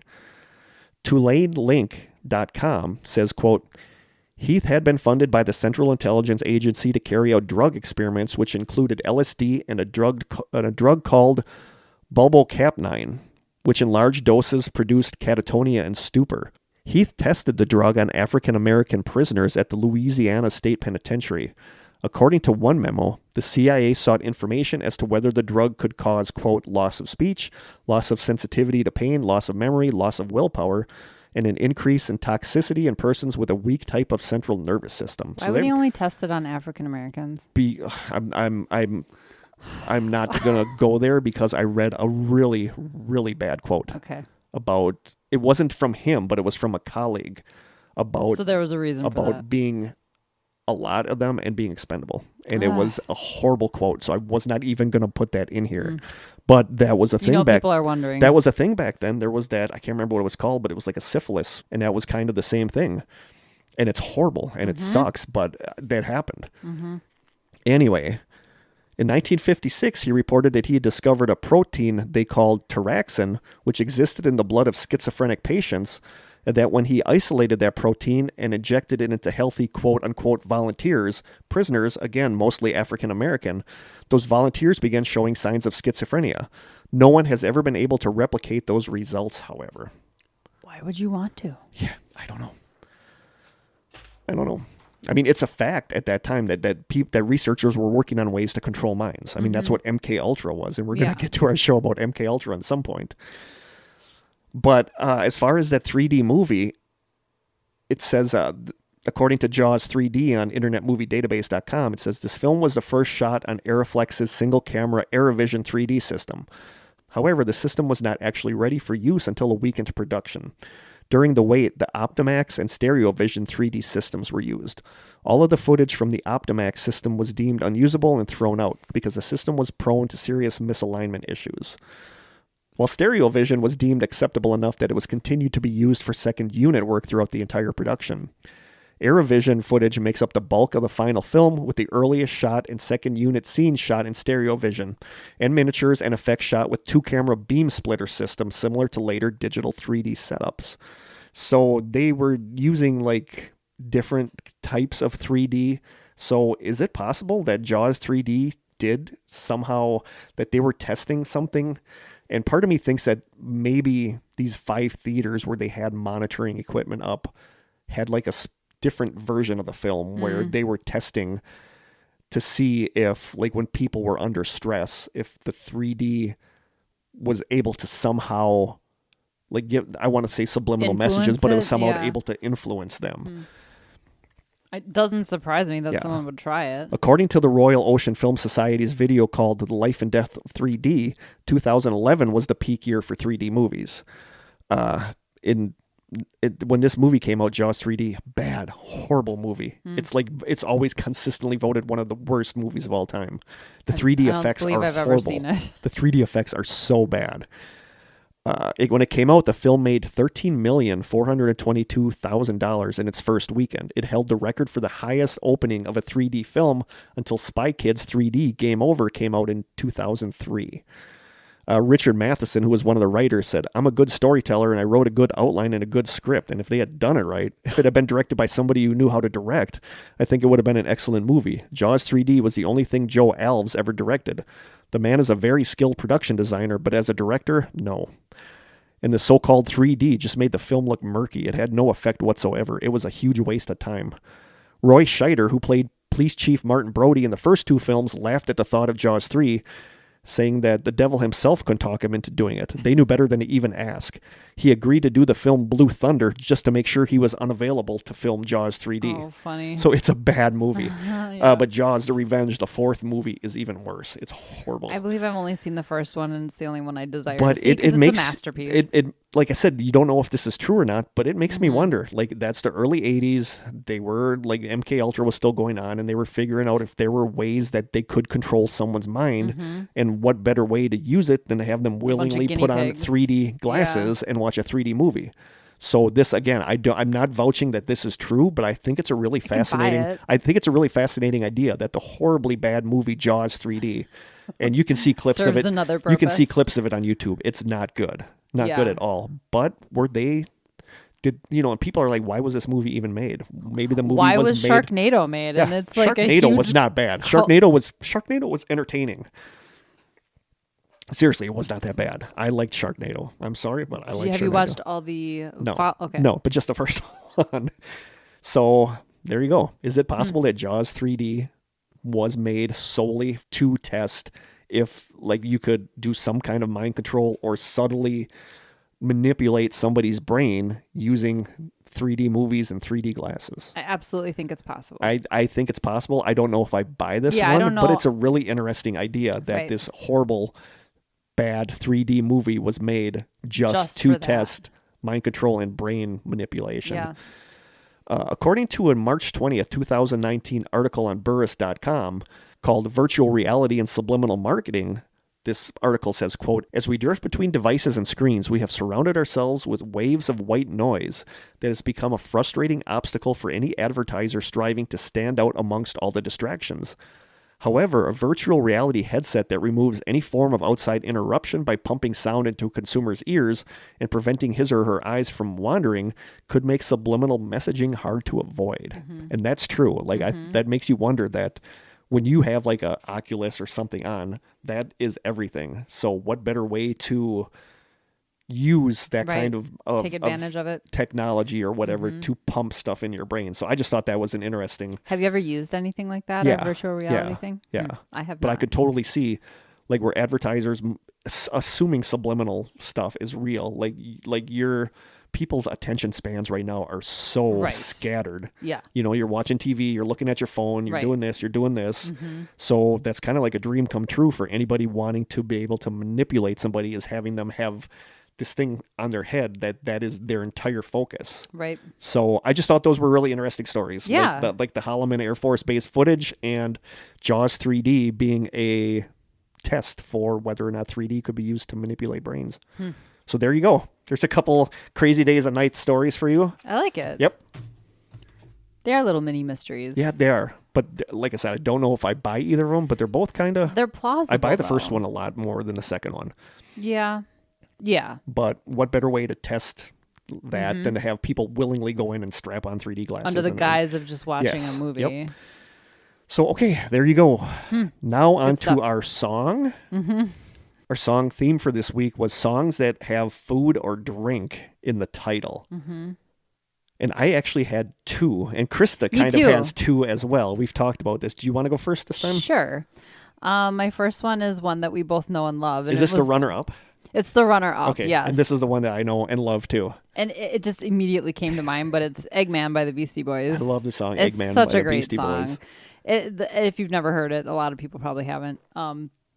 But it's about this sort of rivalry they have with somebody. We don't know who really it is. And they're egging each other. They're literally like driving around part of me, egging I don't each other. know if this is true, but part of me thinks that at that time, like rap was, like pulling out guns, pulling out my deuce, and Right. and, They're pulling and out this eggs. is almost they're like slingshotting eggs at each other.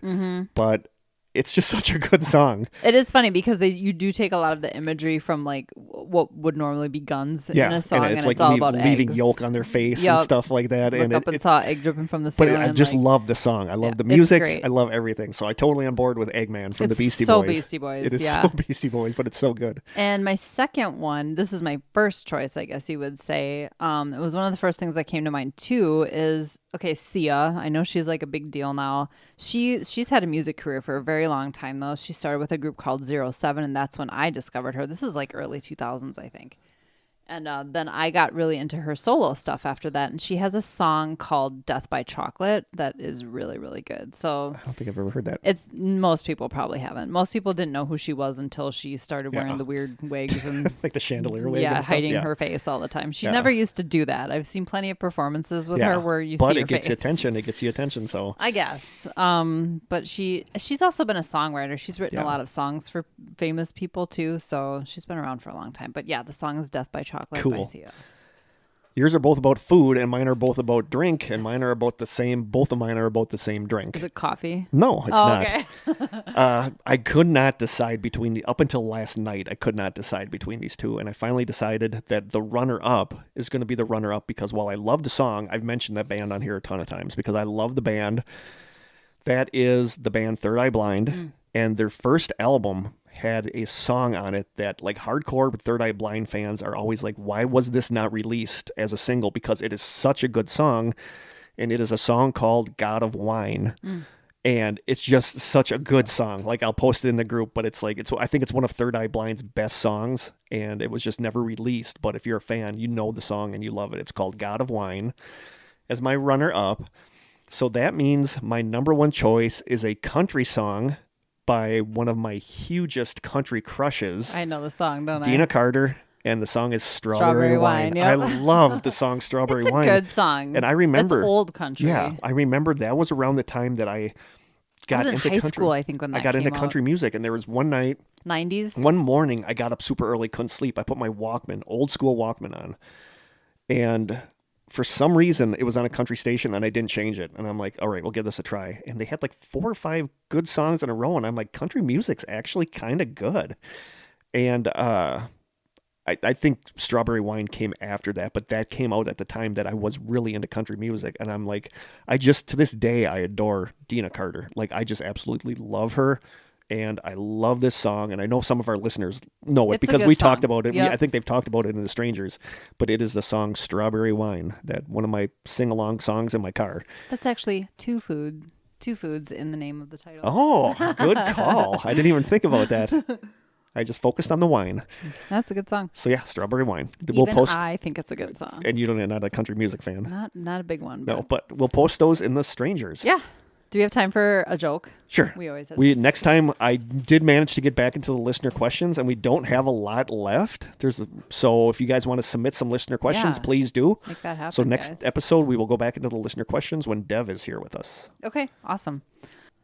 Who was that piccolo I saw you with last night? What? That was no piccolo. That was my fife. It's supposed to be, who was that woman I saw you with last night? That was no woman. That was my wife. What's piccolo? Piccolo is a flute. It's a flute, and tiny so is a flute. fife. Fife is a flute too. Oh. That was a bad one. That was like a reach. Now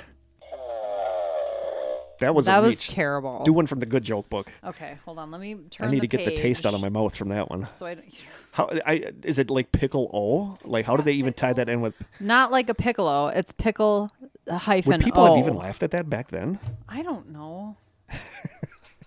No. I don't know. Okay. Why did Jimmy's parents scream when they saw his grades?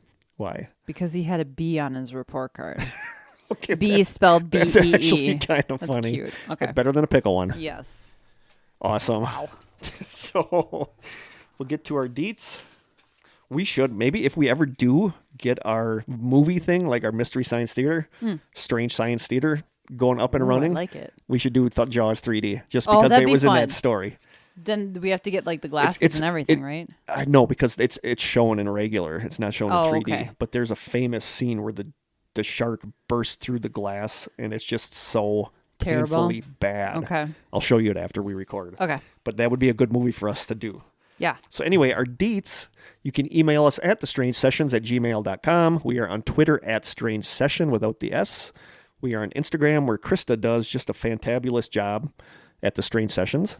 You can send postcards and snail mail to The Strange Sessions, P.O. Box 434, Manitowoc, Wisconsin, 54221-0434. And you can call our lonely little phone line at 920-443-9602. I decided I named him Willie. Our little Bigfoot, our little Squatch. Yep. Little And at Squatchy. the end of every episode, he'll go back in his little He'll box put him back with in his box with his blanket. Yep. That's so cute. He'll wait there for us next time. That is so cute. Yeah, thank you again for all these gifts. This is just crazy. We want to drive around the world and just hug each of We you guys. do. I don't think We we could do. drive around the world, but you know Probably what I mean. Do you know what I mean? We give all of you Exactly. guys a hug in our hearts because we love you guys. So thank you so much Yeah. for caring about us. I need to get a new whiteboard to start hanging Yeah, more to stuff new up. stuff. We've So, run out of room. Yeah, That's a bit much. just Wow. amazing. And And never happy would've- Mother's Day, by the way. Tomorrow's 4 Mother's years Day. ago, yes. So to all of our mom strangers, happy Mother's Day. 4 years ago, who thought we'd be like this now? Not me. Not me. So, Heck no. I didn't think we'd get past season 1. I didn't either. Oh, crazy. But you guys What are a long, the best. strange trip it's been. Yes, it To has. quote the Grateful Dead. So thank you so much for everything, you guys. And I think from Krista and I in the Strange Cellar, until next time, stay strange.